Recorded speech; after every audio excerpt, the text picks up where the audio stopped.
Negative order आया है। Supreme court में चैलेंज होगा 1-2-4 दिन के अंदर।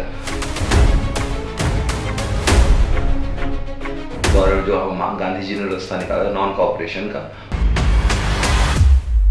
आदाब नाज़रीन, खुसूसी मुलाकात में आपका इस्तकबाल। मैं शाहिद हुसैन। दोस्तों, कर्नाटका में कुछ महीनों से हिजाब का मसला बना हुआ था, लेकिन आज कर्नाटका हाई कोर्ट का फैसला आता है। फैसला ये आता है कि हिजाब के खिलाफ फैसला सुनाया जाता है। इस ताल्लुक से हमारे साथ बात करने के लिए एडवोकेट ताहिर हैं, जो हिजाब के लिए हाई कोर्ट में लड़ रहे थे। तो एडवोकेट ताहिर साहब, इस ताल्लुक से आप इस मसले को आप किस तरह से देखते हैं?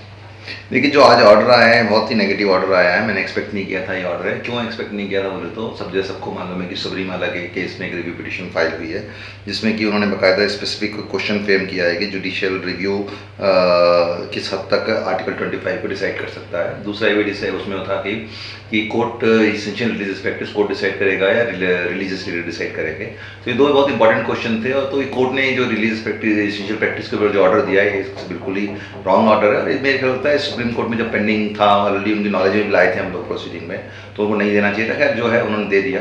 अभी सुप्रीम कोर्ट में मैटर है। दूसरा क्या है कि जो एक गवर्नमेंट का एक ऑर्डर था जो कि पूरी तरीके से इलीगल ऑर्डर है, और उसकी क्या इलीगैलिटी थी हमने पूरे आर्गूमेंट में डिसाइड किए थे। मतलब हमने देखा है कि जजमेंट पूरा पढ़ने के बाद बहुत सारे जो हमारे कंटेंशन थे वो उसमें उन्होंने डिस्कस नहीं किए। और होपफुली क्या है, जैसे कि हमारी जो अपॉर्चुनिटी सुप्रीम कोर्ट में जाने के लिए, वो सुप्रीम कोर्ट में हम जाएंगे। और जिन बच्चों को इस ऑर्डर से परेशानी होने वाली है, तो मैं उन लोगों को एक भरोसा देना चाहता हूँ, दिलाना चाहता हूँ कि ये ऑर्डर जैसे ही सुप्रीम कोर्ट में चैलेंज होगा 1-2-4 दिन के अंदर, तो उम्मीद है कि इस ऑर्डर को इमीडिएट स्टे भी मिल जाएगा। और जब स्टे मिल जाएगा तो जो पहले की जो पोजीशन थी वो रिस्टोर हो जाएगी। आप लोग इसमें परेशानी होने की बात नहीं है।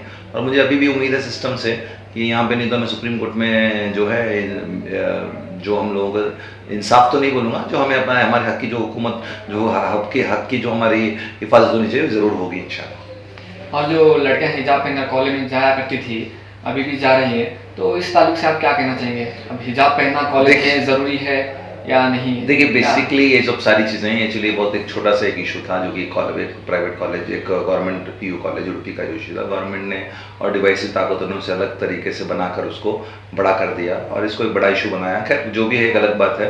पर आज जो जैसे मैंने आपको बताया कि अब 2-4 दिन में सुप्रीम कोर्ट में चैलेंज हो जाएगा ये ऑर्डर, और सुप्रीम कोर्ट में ऑर्डर चैलेंज होने के बाद हो सकता है सुप्रीम कोर्ट में जल्दी स्टे भी हो जाए। और जैसे स्टे हो जाएगा तो इनकी पोजीशन जो पहले की वो रिस्टोर हो जाएगी। उससे पहले तक मैंने कुछ रिलीजियस लीडर्स जो कि मुझसे पूछे, तो मैंने उनको बोला कि भाई देखो इसका सोल्यूशन क्या है, तुम अगर प्रोटेस्ट वगैरह करोगे तो तुम्हारे ऊपर बेकार में लोग उल्टे सीधे केस डालेंगे। तो बजाय इसके लिए क्या है, पीसफुली जो गांधी जी ने रास्ता निकाला नॉन कोऑपरेशन का, वो रास्ता निकालो। और पूरे जो बच्चे बच्चियां हैं तुम्हारे, उनको बोलो कि भाई इस ऑर्डर, क्योंकि हमारे एक फंडामेंटल राइट के खिलाफ ऑर्डर पास हुआ है, तो जब तक सुप्रीम कोर्ट में ये ऑर्डर स्टे नहीं होता तब तक पूरे बच्चे बच्चियां और एक एग्जाम्पल पेश करेंगे किस तरीके से नॉन कोऑपरेशन, जो कि एक फंडामेंटल मूवमेंट थी हमारे फ्रीडम स्ट्रगल में, उसको हम आज भी किस तरीके से एक नाइंसाफ़ी रोकने के लिए इस्तेमाल कर सकते हैं।